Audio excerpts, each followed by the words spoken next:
All right, welcome back, guys. This is part two of modern conflicts in the Middle East. So let's go ahead and talk about more modern religious and ethnic conflicts within the Middle East. Obviously, we just talked about Israel versus Palestine, and again, a very complex issue that is continually developing. Again, Jewish versus Arab Muslims, tensions between native Palestinians and Israelis over land and government authority, right? Who should own the land, whose government is in charge, things like that. Okay. PLO and Hamas. PLO, again, we talked about it, how originally used a lot more terrorist tactics. Today, it's more of a political group, political organization working for Palestinian liberation, independent Palestinian state. Hamas is another group that, again, wants an independent Palestinian state, but uses a lot more terrorist type strategies than the PLO does today. Okay. Sunnis versus Shiites. So, who are also, you might see the word Shia as well. Shiite and Shia, for our purposes, are going to be the same thing. Okay. And there's a lot of conflicts between these two sects of Islam.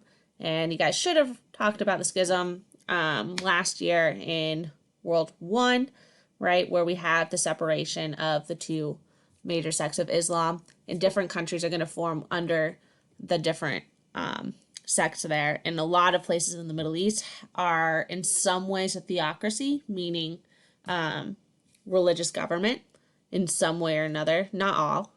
Okay. But two examples of a theocracy there are Iran and Saudi Arabia, and they're two different theocracies.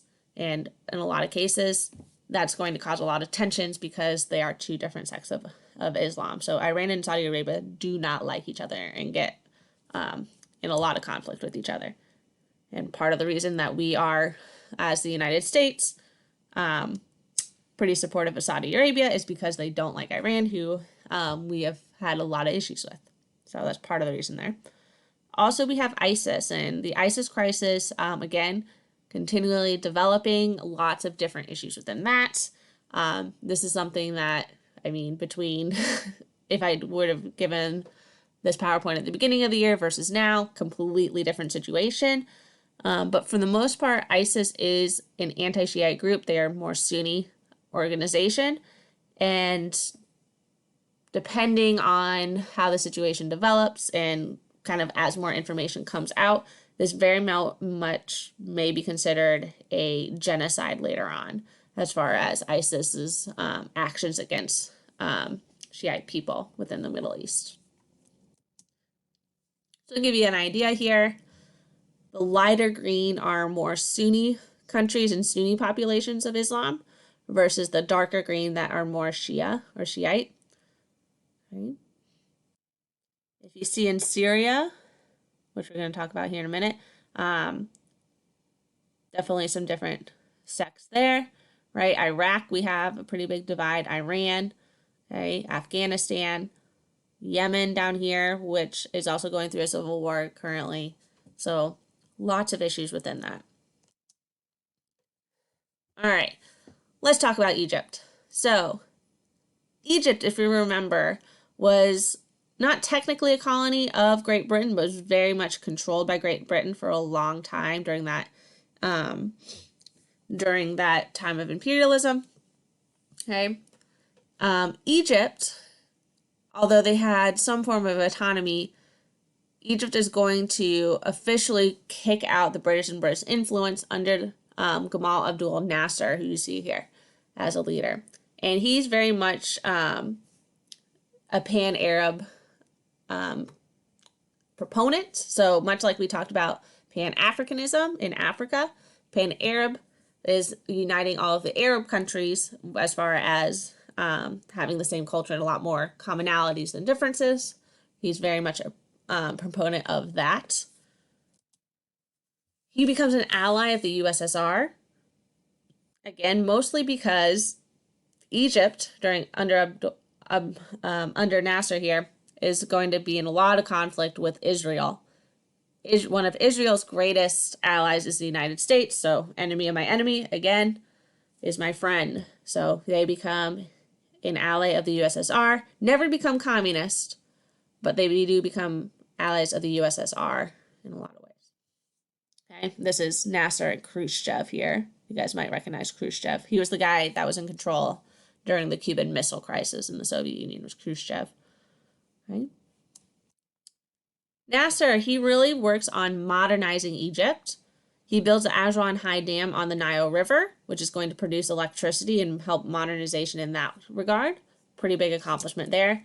And probably his most well-known accomplishment and probably the most significant as far as modernizing Egypt's economy is the nationalization of the Suez Canal. Even as Egypt gets rid of British influence in the government, the British are going to have control of the Suez Canal and control the Suez Canal.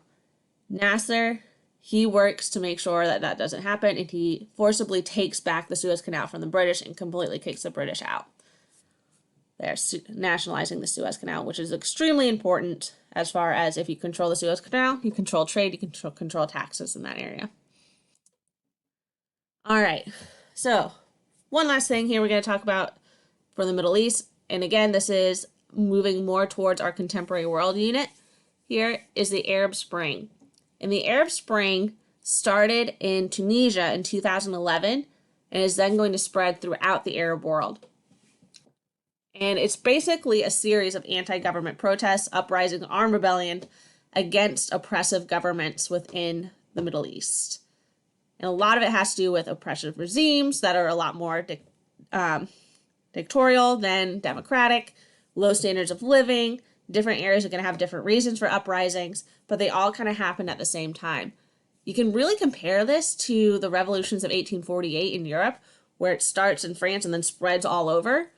Very much the same situation here as far as the spread of these rebellions. Now, we're really not that far out from 2011, and we're still seeing the results and seeing the development of the results of the Arab Spring.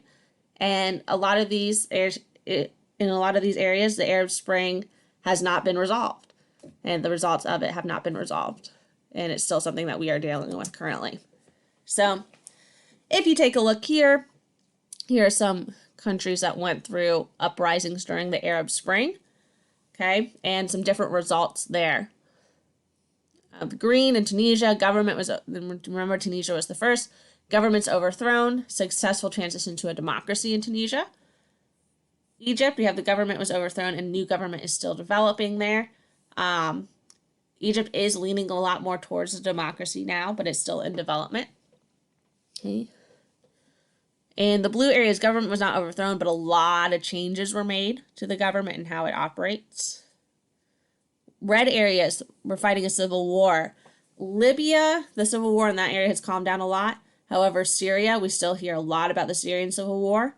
And Yemen is another current civil war that's having a lot of effects right now. Okay.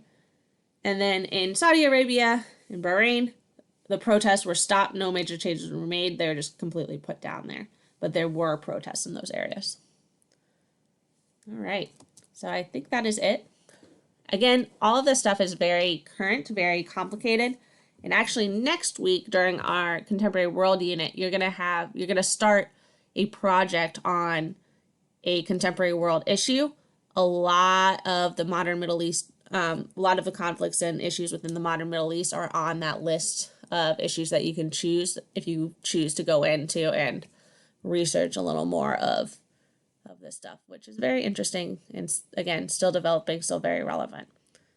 All right, guys, so awesome job this week. Keep up with your stuff. You have your primary source to do and you have your independence movement multiple choice test to do. So please make sure you get those things done and I will see you next week.